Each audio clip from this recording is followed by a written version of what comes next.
Okay, Assalamualaikum warahmatullahi wabarakatuh. We're from group 11. We will present about the teaching method. Before that, I will introduce our member.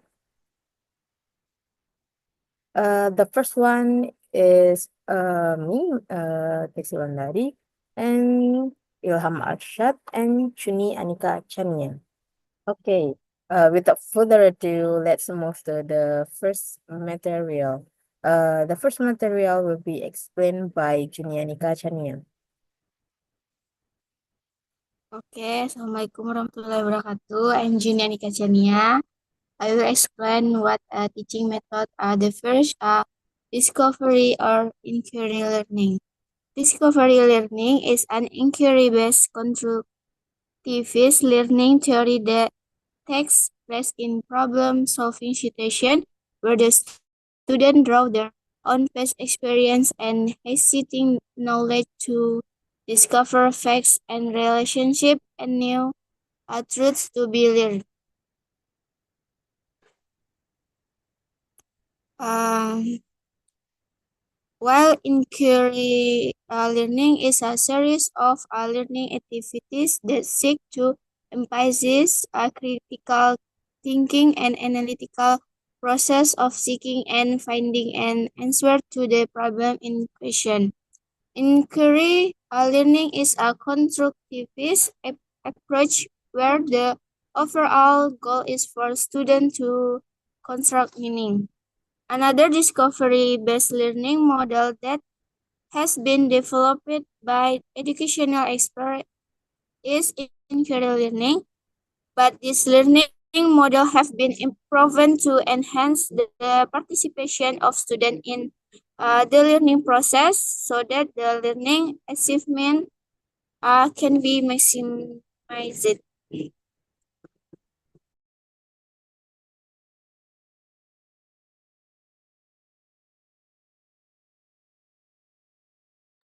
Sorry.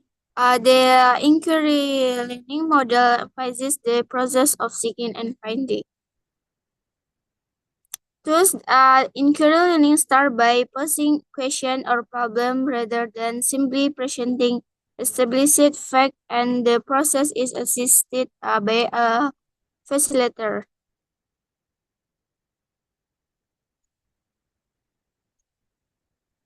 The difference between the discovery and inquiry can be seen in the problem statement given by the teacher. Inquiry learning problems are engineered by the teacher and given to the student, while in discovery learning, the problem is generated by the student with the teacher guiding them in the process.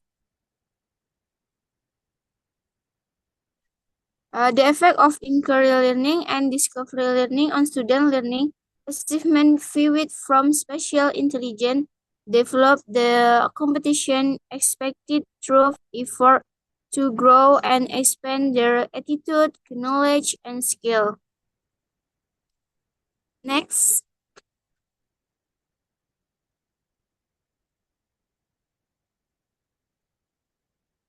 Benefit of discovery or inquiry learning. Number one, inquiry learning and discovery learning give better learning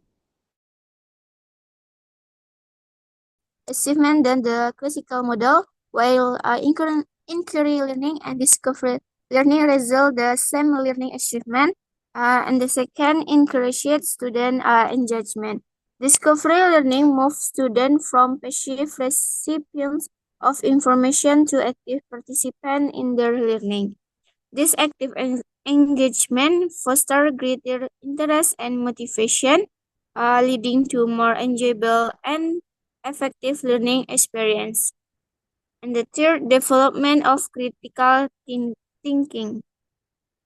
Inquiry-based learning encourages a student to question, analyze, and evaluate information. This process of actively seeking knowledge and understanding promotes critical thinking. And therefore improve problem-solving skills. Discovery learning provides students with opportunity to tackle real-world problem and develop their own solution. Next.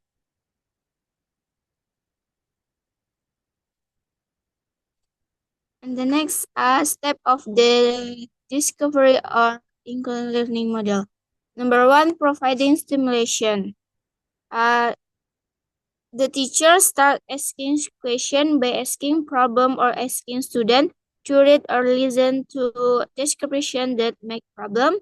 And the second, problem statement or identification is provide opportunities for student to identify various problem. And the third, data collection is a collection of various relevant information, reading literature, observing object, interviewing, sort or conducting their own trial and other by student. And the four, data processing, randomizing, classifying, tabulating, and even calculating data at a certain level of confidence. The five, proof or verification, proof of a hypothesis or statement that have been formulated based on the result of processing existing information. And the last, generalization is based on the result of verification. Student draw certain conclusion or generalization. Next.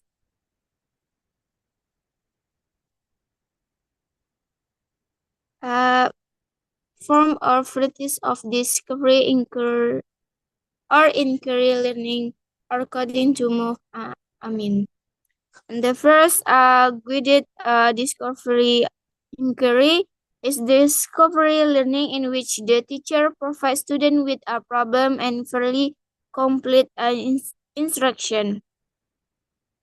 And the second, free discovery inquiry, the students are free to formulate problems, search for concept, and design experiment to conclusion. The third, modified free discovery inquiry. It is a form of free discovery inquiry, but the problem is given by the teacher. Student must observe, explore, or research to find solution, either in group or individual. The fourth, inquiry role approach is student work in team of four to solve problem. Each member holds a different role: team coordinator, technical advisor, data logger, and process evaluator. Next, invitation into inquiry. The next, pictorial riddle. Pictorial riddle is learning use picture or real situation to encourage motivation, discussion, critical thinking, and creativity. The last, synectic legend. Next.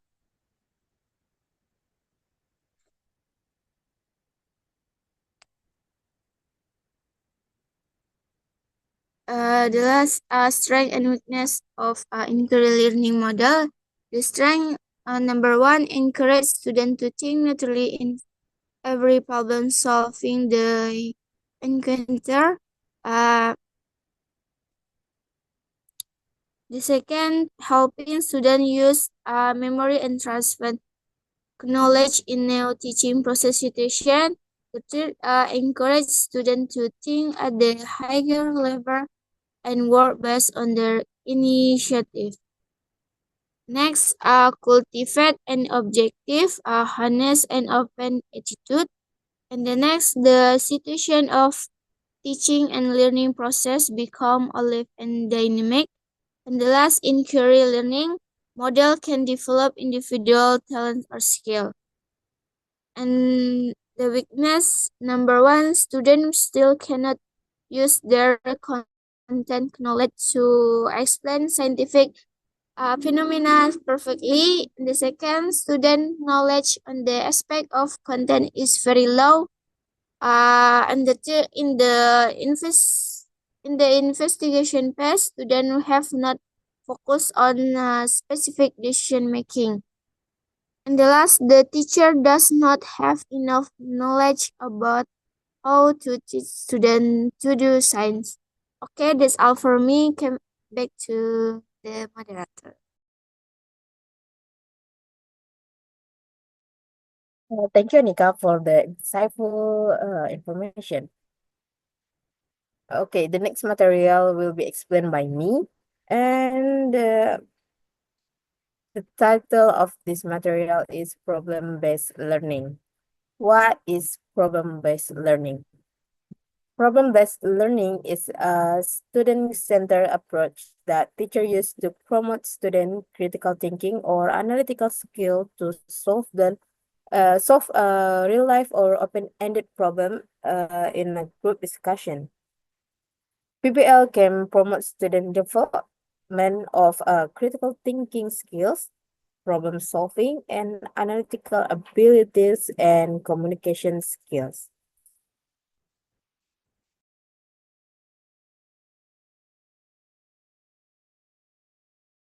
And it can also allow students to work in group, find and evaluate research material, solve problem, and engage in real life learning.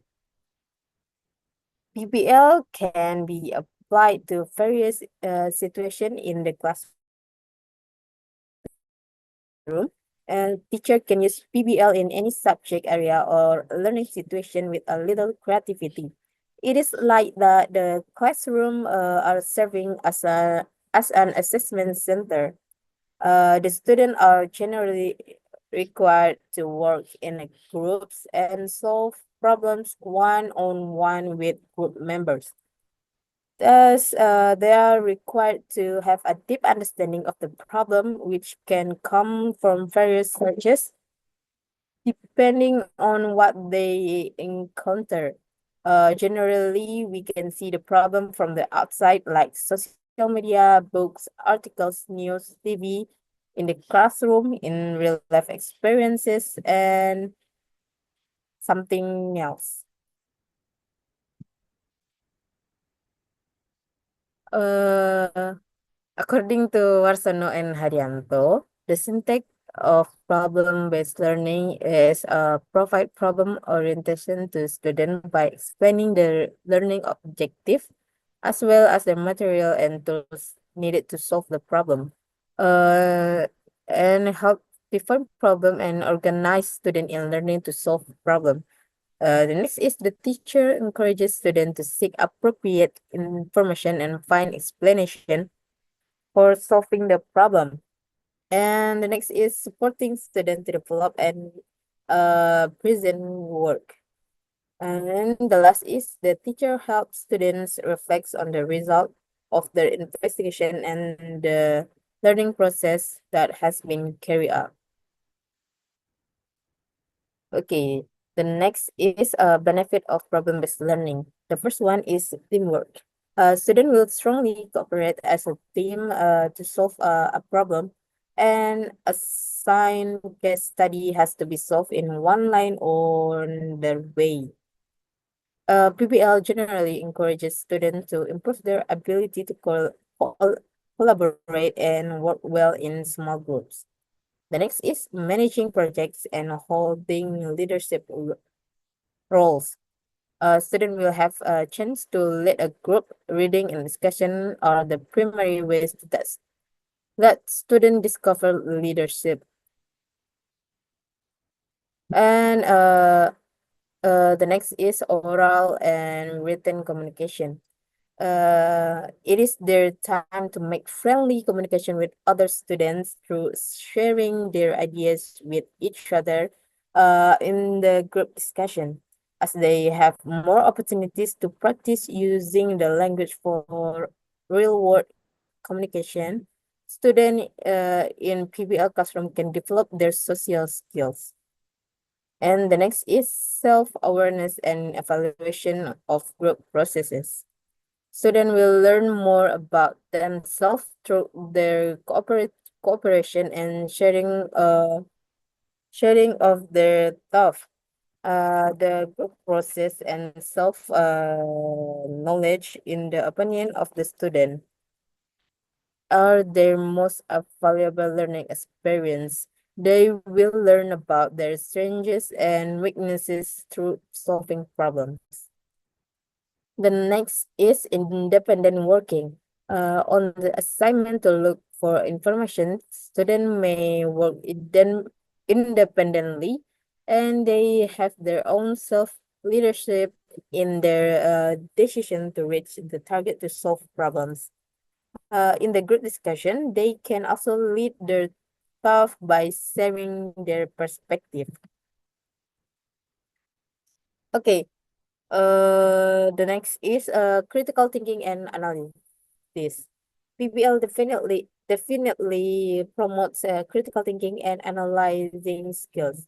So then we'll have change at this stage to unlock their potential and discover their productive skill in solving problems.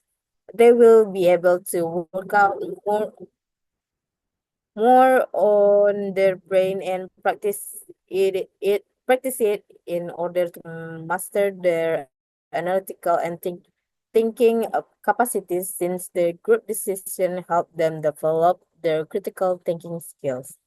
The next is explaining concept. So then we'll be expected to work hard on a deep understanding of the concept of the problem.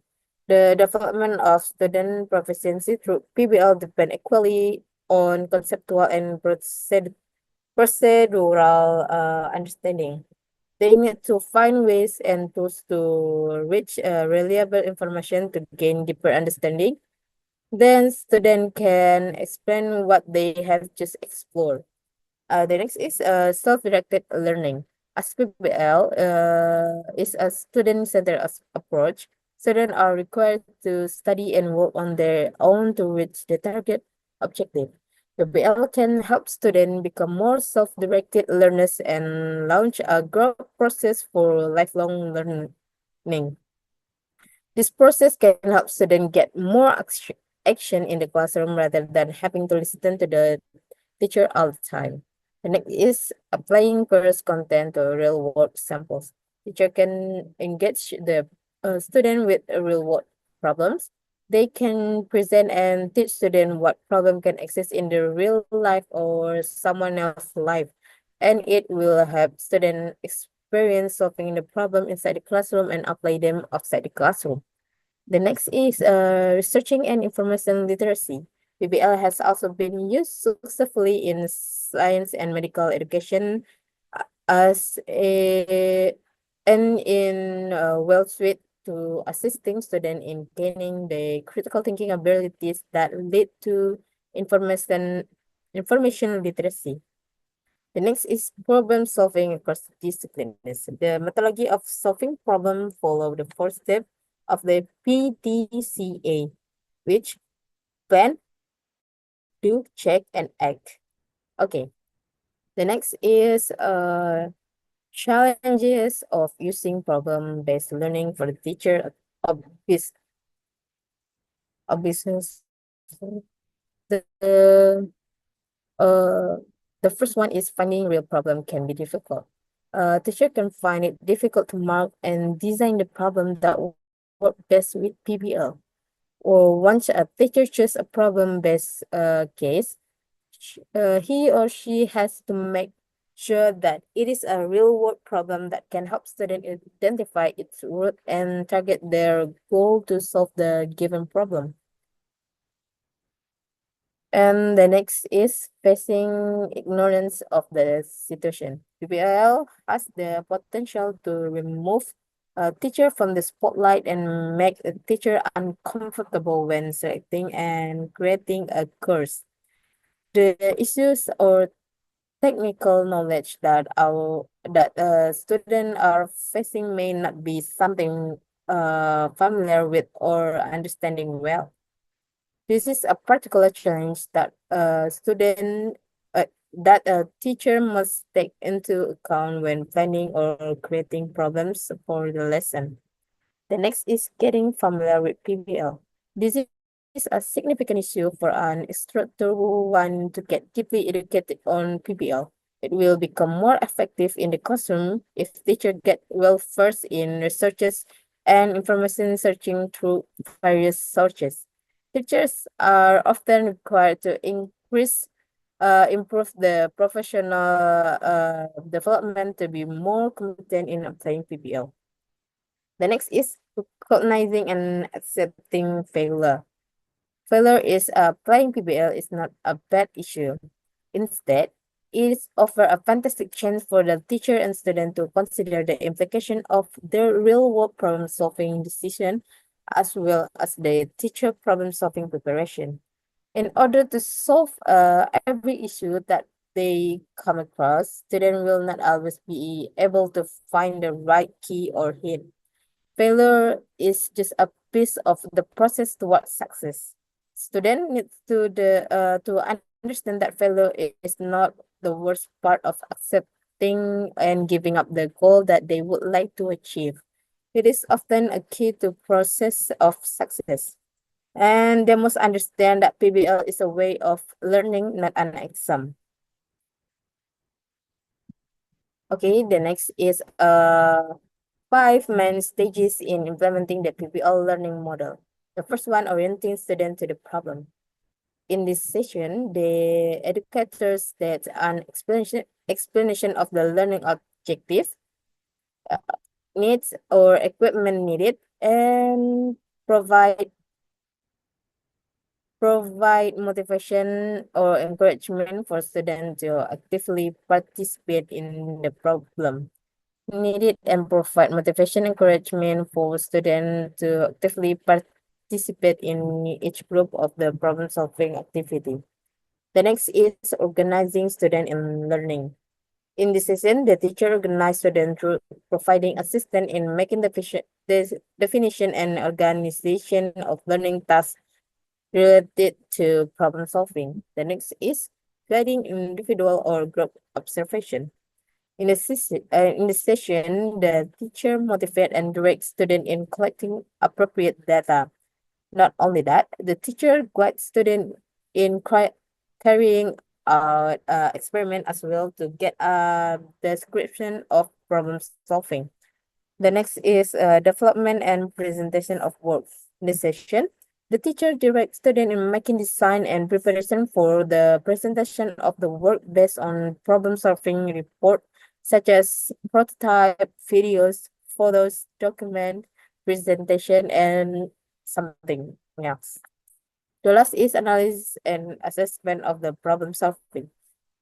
In this session, the teacher guides student in the process of reflection and assessment of the problem solving process, observation process in solving the problem that have been done. Okay, that's all from me, and the next material will be explained by Ilham Arshad. Thank you, Casey. So I will explain the next material, the project-based learning. So what is the project-based learning?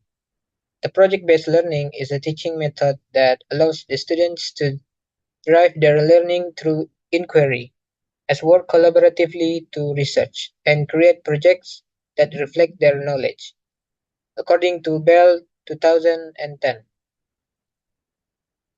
In this teaching method, students are often given a project to practice their teamwork skills by collaborating with their peers. The teachers here is a facilitator guiding the students doing their projects, according to King and Smith 2020. Next.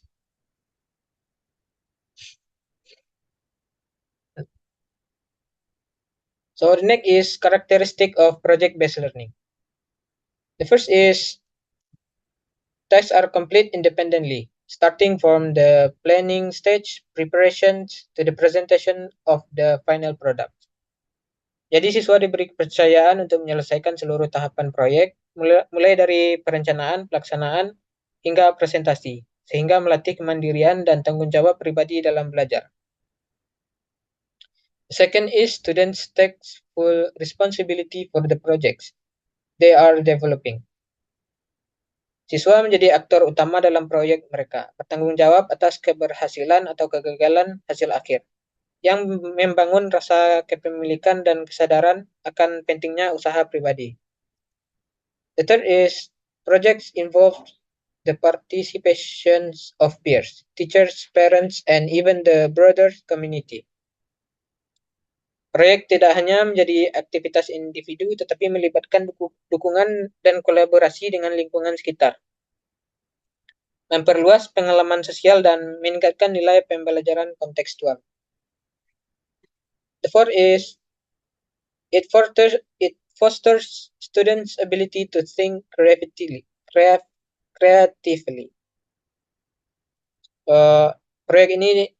Tugas proyek ini juga mendorong siswa untuk menemukan solusi inovatif, berani mencoba ide baru, serta mengasah kreativitas melalui eksperimen dan eksplorasi gagasan. And the last is the classroom environment is highly tolerant of the mistakes and open to the development of ideas. Suasana kelas dibangun menjadi tempat yang aman bagi siswa untuk berani berpendapat, melakukan kesalahan, dan mengembangkan ide tanpa rasa takut akan kegagalan atau penilaian negatif. Next.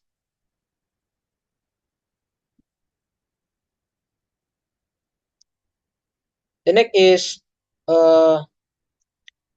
Stoller. According to Stoller 2002, it shows that the teaching steps of project-based learning are as follows. The first is students and teacher agree on a theme for the projects. And then students and teacher determine the outcome of the projects. The next is students and teacher structure the project. Teacher prepares students for the demands of information gathering. And then students gather information. Next, teacher prepares students to compile and analyze data. Students compile and analyze information. And then teacher prepares students for the language demands of the last activity. Next, students present the final product and students evaluate the project. Jadi siswa dan guru menyepakati tema untuk proyek, kemudian menentukan hasil, menyusun struktur, kemudian guru mempersiapkan siswa untuk memenuhi tuntutan pengumpulan informasi. Siswa mengumpulkan informasi, kemudian guru mempersiapkan siswa untuk menyusun dan menganalisis data. Siswa menyusun dan menganalisis informasi yang telah dikumpulkan.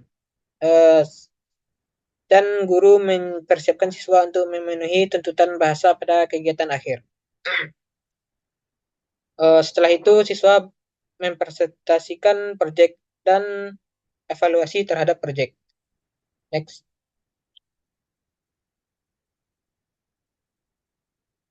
So, there are three benefits of project-based learning. The first is the learning process. After implementing project-based learning, the classroom become more active and dynamic.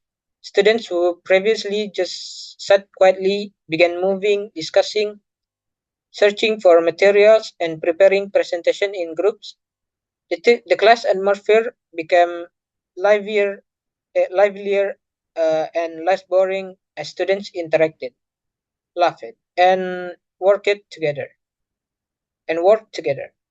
According to Azman and Shin 2012, also found that PBL makes EFL learning more enjoyable because it encourages collaborations and closer students' relationship.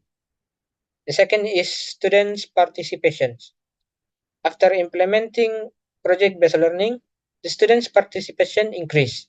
This finding is in line with Mali's 2016 findings that project-based learning increases students' participation in learning. The students were directly involved in the teaching and learning process. They were participants in choosing the materials. And the last is students' achievement. After implementing project-based learning, the students' achievements, specifically in reasoning and creativity improved. It was the result of having those skills practiced in implementing project-based learning. There, the students create a project, discussed with the groups, and communicated the ideas or projects. They practice their creativity in creating and designing the projects. Next.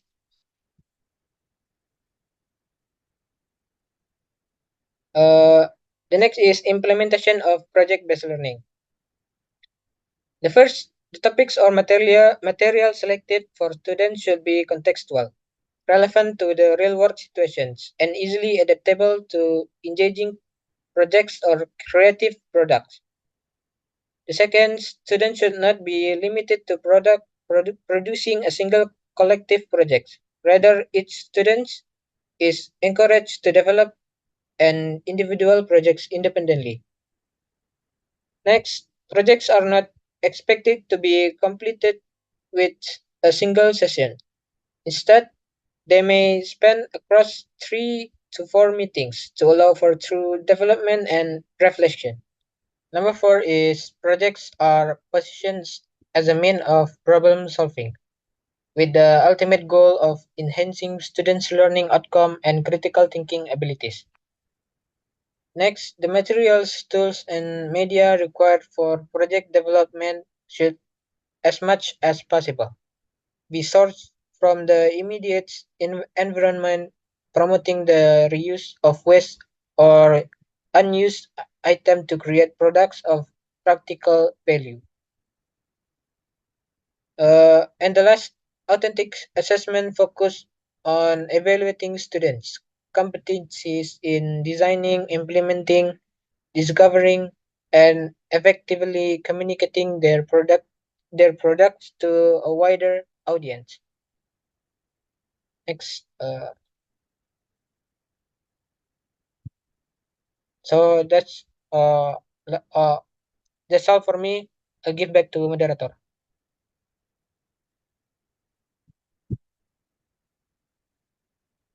Okay, thank you to Ilham for the insightful information. And that's the last part of this presentation. And I hope you guys understand what we explained before. Uh, well, from Group 5, we will say thank you for your attention. Assalamualaikum warahmatullahi wabarakatuh.